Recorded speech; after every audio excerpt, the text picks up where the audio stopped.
নমস্কার। স্বরচিত কবিতা আবৃত্তি করে শোনাচ্ছি।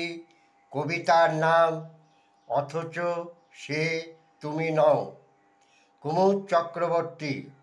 তোমার নামের প্রতি আমার একটা দুর্বলতা আছে, কেননা এই নামের একজনকে আমি ভালোবাসতাম, বাসি।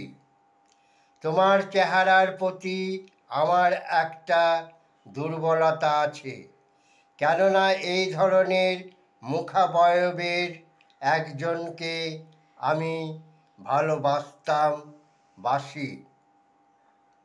তোমার শাড়ির এই রঙটার প্রতি আমার দুর্বলতা আছে, কেননা এই রঙের শাড়িতে প্রথম দেখেছিলাম তাকে, আর প্রথম দর্শনে প্রেমে পড়েছিলাম তার মতো সবই আছে তোমার, অথচ সে তুমি নও। নমস্কার।